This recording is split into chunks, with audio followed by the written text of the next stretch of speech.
Bom dia, boa tarde ou boa noite. Mais uma semana estamos estudando o livro O Homem Integral, autoria de Joana de Ângeles, psicografia de Divaldo Pereira Franco. Estamos no capítulo 2 desse livro.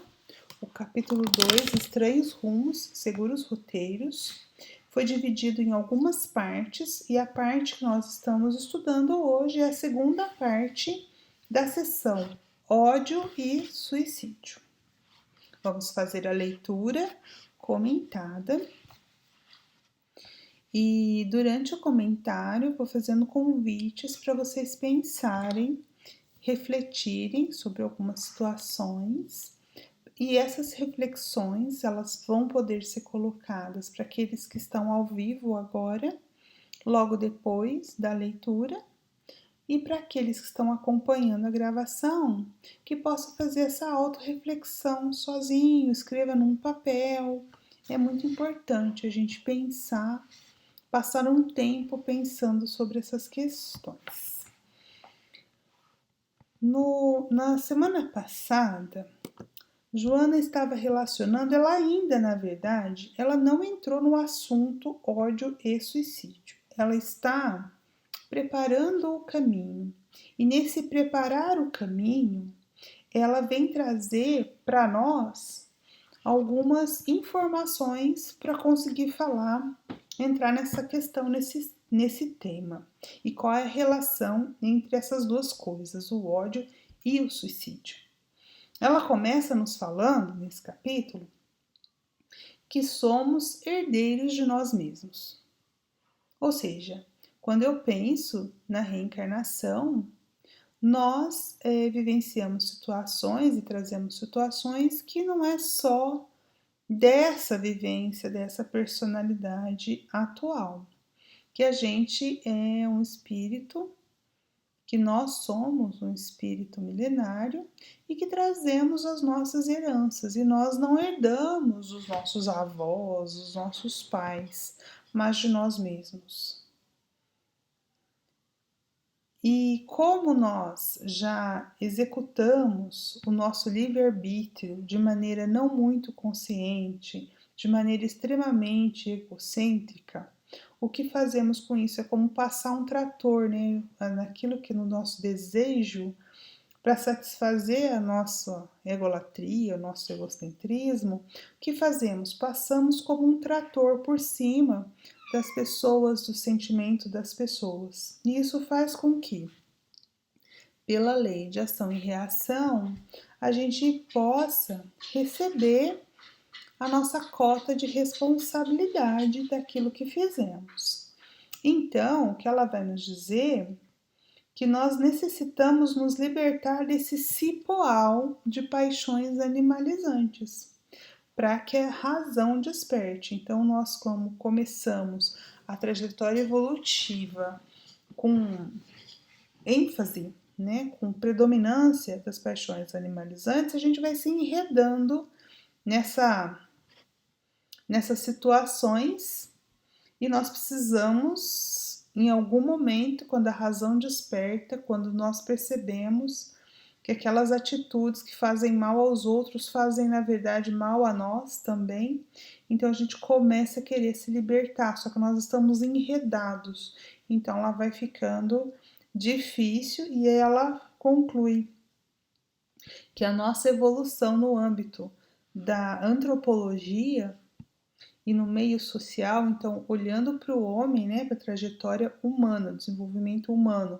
no meio social, a gente vai ver que essa história é uma história cheia de lutas, desafios, em que o artista é o espírito e o corpo é um instrumento do qual o artista, a massa, né, a matéria, na verdade é a matéria-prima do qual o artista se serve para produzir sua obra de arte. Então, a matéria que a gente usa é a matéria-prima, mas o real artista é o espírito. E ela terminou nos falando que os mitos de todos os povos nesses mitos é mostrado essa luta, né? Essa luta de se libertar do material e alçar voos maiores, em visualizar estados de consciências mais plenos.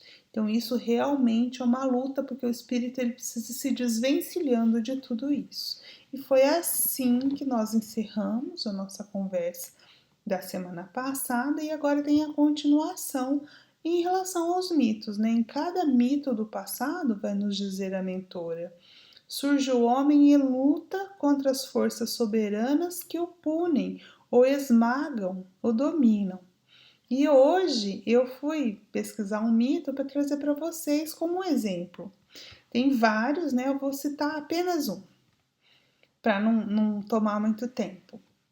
Então ela fala mito do passado. Eu fui para a mitologia grega, que é uma das nossas mais conhecidas. A mitologia grega, ela traz o mito de Prometeu. Vocês já ouviram falar no Prometeu? Prometeu foi um deus que, ok, Fernando, que, segundo o mito, roubou o fogo dos deuses, que o conhecimento sobre o fogo era de domínio só dos deuses. E não era dado ao homem possuir essa tecnologia do fogo. E a hora que a gente pensa no fogo, isso é particularmente simbólico, porque o fogo ele representa muita coisa para a nossa evolução no meio social. Nós nos reunimos em torno do fogo, a partir do fogo foi possível fazer alimentos que poderiam ser digeridos de forma mais rápida, então através do fogo nós conseguimos espantar grandes animais, ficar mais seguros. Enfim, o domínio do fogo é bem representativo para o ser humano em termos da conquista da tecnologia. E então diz o mito que Prometeu pegou o fogo dos céus, o fogo dos deuses, e trouxe para os humanos, para os seres humanos, e ensinou para eles como usar. E a partir daí, os homens então tiveram um conhecimento que era um conhecimento só da alçada dos deuses. Os deuses, Zeus, o deus dos deuses, ficou muito irritado naturalmente com isso e faz o quê? Pune Prometeu. E qual é a punição de Prometeu? Ele ficava acorrentado no alto do penhasco, vinha uma águia, devorava o seu fígado durante o dia inteiro. Então era uma tortura, né? Mas ele não morria, porque à noite o fígado se regenerava para começar no outro dia tudo de novo. Essa foi a punição. Então, pensando nisso, a gente pode ler esse parágrafo aqui, né, essa frase, na verdade, de uma forma pensando no mito de Prometeu. Olha só, em cada mito do passado, no nosso exemplo de Prometeu, surge o homem em luta contra as forças soberanas que o punem. Então, Prometeu aqui representando o homem e as forças soberanas, no caso aqui, na figura mitológica, Zeus, punindo, esmagando, dominando, porque ele fez uma coisa que ele considerou justa, que ele considerou boa, mas ele foi punido para isso e punido pela eternidade. Isso é um caso. Nós temos muitos outros mitos, por exemplo, um mito que nós discutimos na semana passada, mas quem acompanha só pela gravação não acompanhou a discussão, porque surgiu na discussão que a gente faz após a gravação. O que surgiu foi até o mito, pensando no mito judaico-cristão, no mito de Adão e Eva, do pecado original, em que existia uma árvore e eles não podiam comer daquele fruto e eles desobedeceram, porque é isso que significa o pecado original, a desobediência.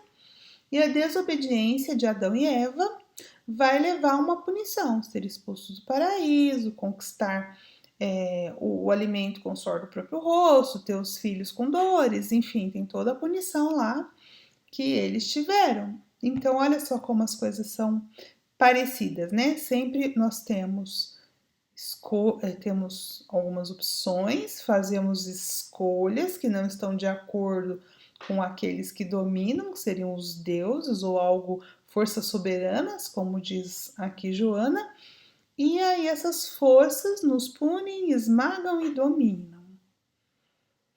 Vamos ver o que ela vai concluir com isso. Gerado o conceito da desobediência, ou seja, qual é a questão do homem? Ele desviou do caminho.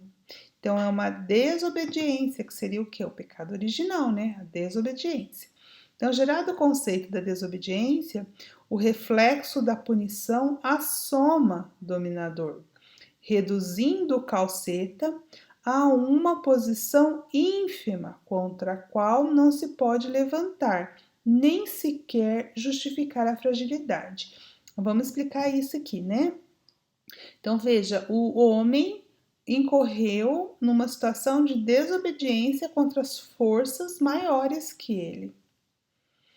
Então, numa situação de desobediência, seja ela qual for, qual é a consequência da desobediência? A punição. É isso que os mitos mostram. Uma desobediência, consequência, uma punição.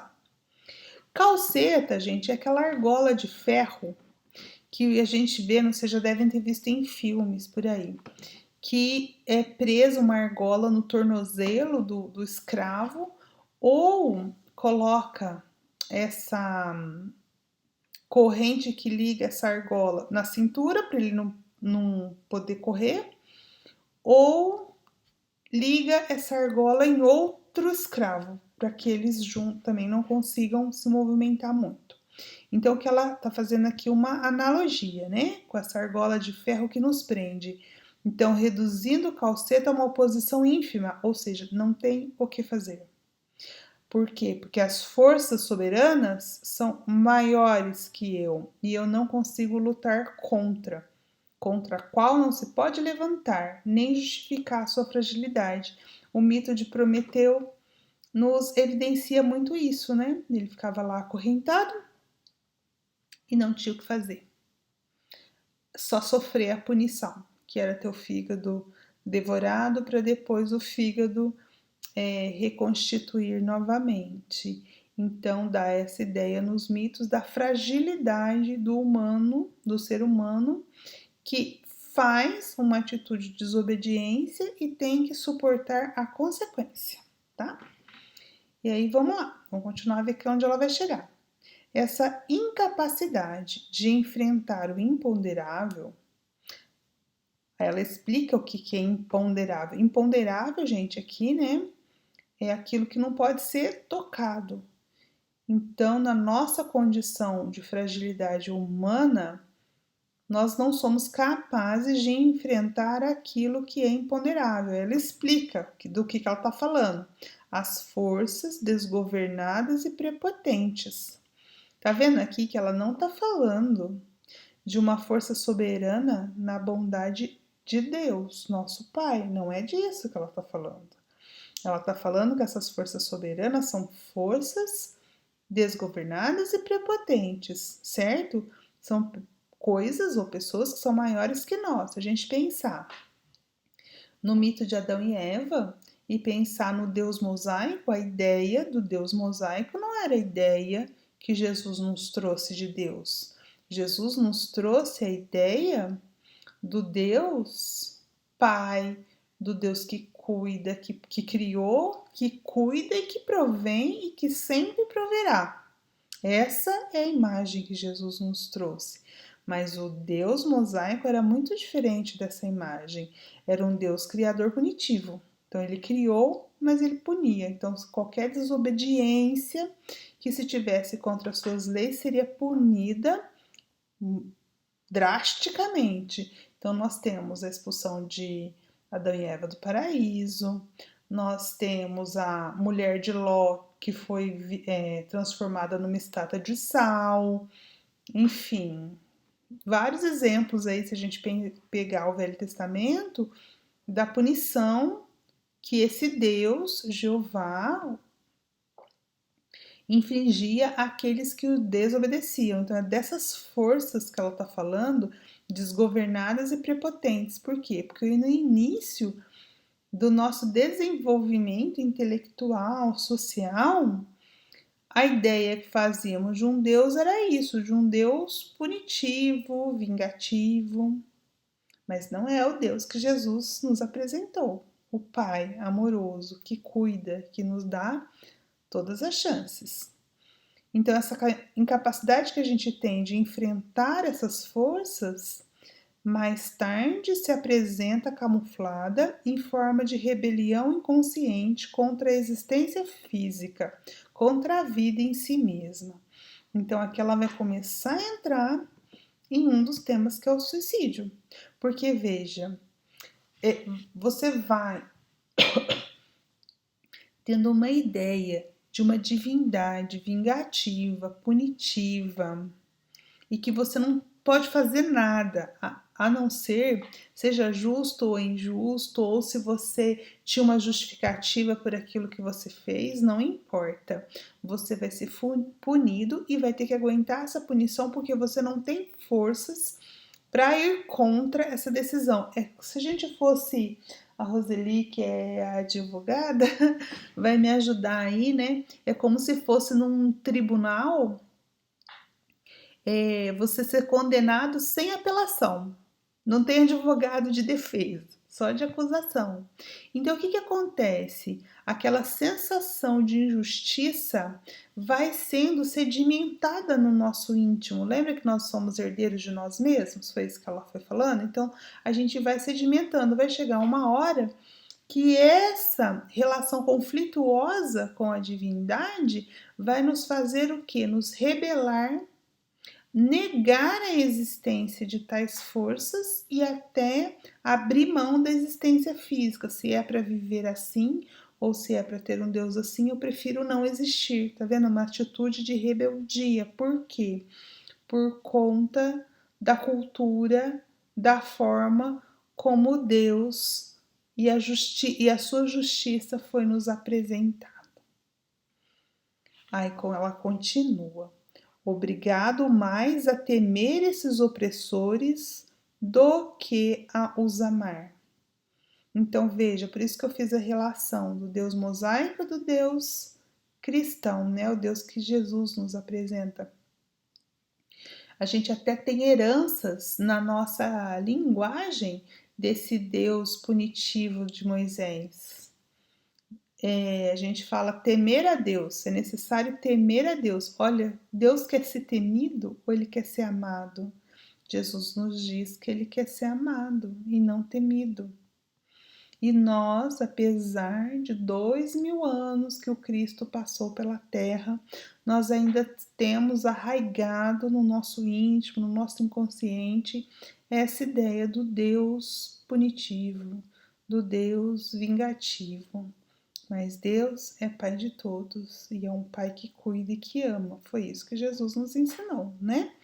Então é por isso, talvez, por ser herdeiros dessas crenças que fomos acumulando durante as nossas sucessivas vidas, é que apresentamos em algum momento essa atitude de rebeldia perante a vida.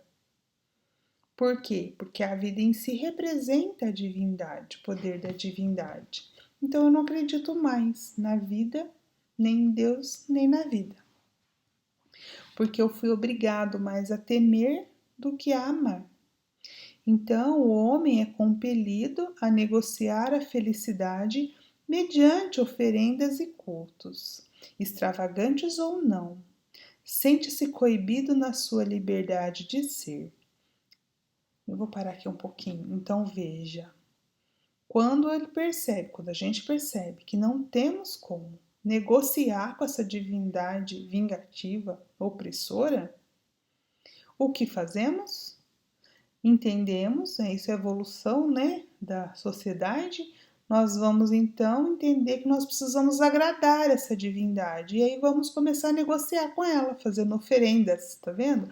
Aí pode ser oferendas simples ou oferendas mais complicadas. Nós temos situações aí em algumas sociedades, até oferendas de sangue, ou seja, de sacrifício, seja de animais, seja até de humanos. Falando ainda na cultura judaico-cristã, nós vamos ver Jesus naquele episódio dos vendilhões do templo, ele dizendo isso, que na casa do pai dele não devia ter aquele comércio.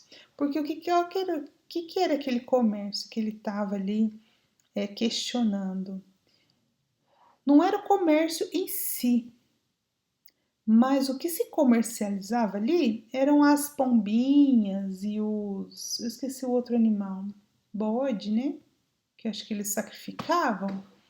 Eles vendiam ali. Então, dependendo do tamanho do seu pecado, para você ser absolvido, você sacrificava uma pombinha. Então, tinha os vendedores de pomba para vender para você levar lá no templo e fazer o sacrifício para você ser perdoado do seu pecado. E se o pecado fosse maior, ou a graça que você estava pedindo fosse maior, aí tinha que ser um animal maior, por exemplo, um bode, para ser sacrificado. Então você comprava, então você precisava ter posses. Eu me lembro até de um filme que aparece o rei Herodes. No filme não foi um filme, foi na série, uma série que chama Magdala, né, da Maria de Magdala. E uma série muito legal, inclusive, que fala um pouquinho assim da trajetória de Maria Madalena. E aí o Herodes tinha cometido lá uma situação que ele estava com a consciência muito pesada, ele vai se confessar e aí pedem 2 bodes para ele, não é nenhum, 2 bodes expiatórios. Por isso que chama bode expiatório, não sei se vocês sabem, é por isso que surgiu, né? Porque você matava um bode para ele morrer de um dia lá específico no ano em que ele recebia os pecados das pessoas e era sacrificado para levar os pecados, para lavar os pecados. Jesus, inclusive, se coloca em um outro animal, né? Jesus se coloca como o Cordeiro de Deus. Por quê? Porque o Cordeiro era sacrificado para levar os pecados, para lavar os pecados em sangue. Então é isso que Joana está querendo dizer. Quando eu tenho uma ideia da divindade opressora e eu não consigo lutar contra isso, eu sou compelido, tá vendo? Não é que isso nasce espontaneamente, eu sou compelido por medo a agradar essa divindade, a negociar com essa divindade para que eu consiga ter uma vida razoavelmente sem problemas, em cultos, sejam eles extravagantes ou não. Aí continuando, né? Ela fala, então, o que acontece? Aí a gente é coibida na nossa liberdade, não é isso? Aos poucos, a gente vai fazendo isso por um tempo. Por um tempo, o espírito se satisfaz nessa forma de cultuar a Deus, mas chega um momento em que ele sente que ele precisa de algo mais e ele se sente coibido na sua liberdade de adorar. Por quê? Porque ele não tem, na verdade, escolha nenhuma. Porque esse Deus opressor não permite que ele faça escolhas. Então, ele está sendo coibido na sua liberdade. A liberdade é o princípio fundamental da alma humana. Então, o que acontece? Então, ele rebela-se e, passando-se a uma atitude formal, em prejuízo da real, a um comportamento social e religioso conveniente em vez de ideal. Aqui, então, o que ela está dizendo aqui são as fases, presta atenção, né? A crença num Deus opressor, punitivo, que vai levar o indivíduo, o mesmo indivíduo, tá vendo? A evolução daquela alma, como é que ela vai caminhando nessa relação que ela tem com Deus, nessa religião, nessa religiosidade, que é a relação com a divindade. Então, ela tem um Deus punitivo opressor, então ela vai temê-lo, então ela tem que negociar com ele para ela conseguir minimamente ficar bem na vida, passar bem pela vida, só que depois isso não satisfaz mais, porque ele se sente coibido na sua liberdade. Qual é o próximo passo? O próximo passo, ele viveu uma religião de conveniência, porque ele já se rebelou com essa divindade.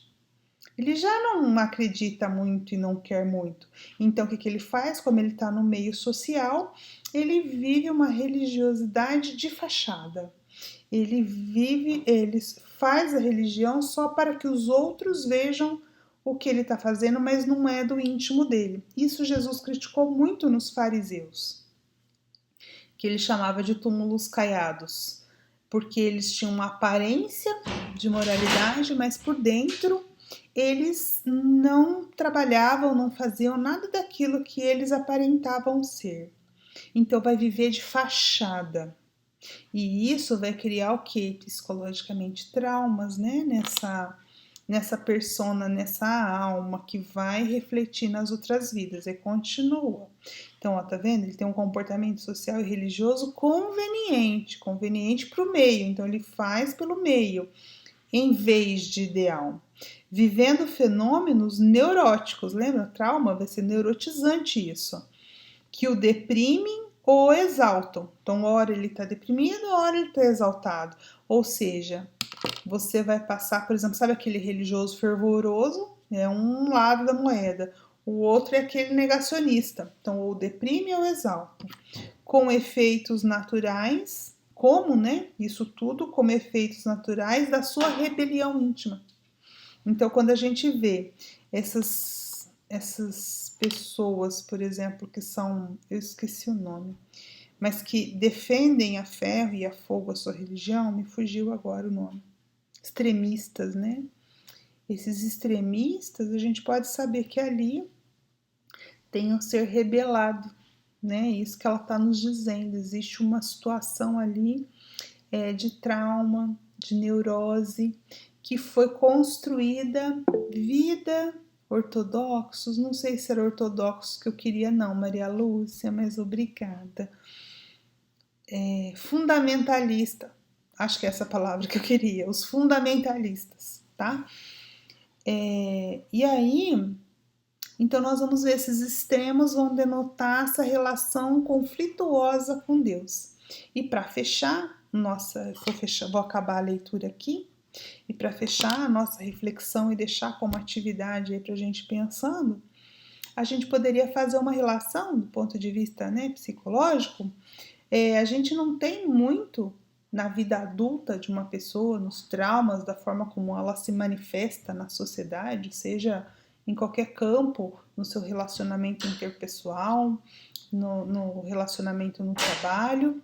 Nós vamos ter a pessoa trazendo reflexos da relação que ela teve com os pais, ou na relação com os pais, ou na falta da relação que ela teve com esses pais, né? E aqui a gente pode levar para um âmbito maior, a relação que nós, filhos, temos com o pai. Então, a relação que nós temos com o pai, com a divindade, no caso com Deus, se essa relação for conflituosa, ela vai criar traumas e complicações e conflitos para as nossas várias vidas. Então, a psicologia olha para uma única vida e a relação que a infância, essa relação com os pais, vai influenciar em toda a vida do indivíduo. E aí, de um ponto de vista maior, a nossa relação com o pai maior, ela vai reverberar na nossa trajetória evolutiva e reencarnatória, criando essas patologias da alma. Então, como que nós temos que pensar, o que nós temos que pensar de tudo isso? Que faz sentido olhando para a história humana, é isso que a Joana está nos trazendo, essas patologias no campo da religião, fundamentalistas, extremistas, ateus, né? Aqueles que negam a divindade, por quê?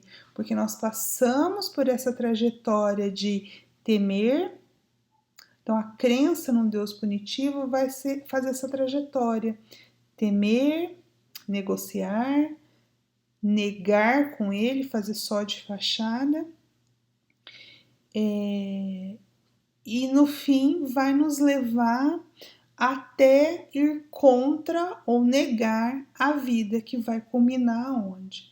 No suicídio.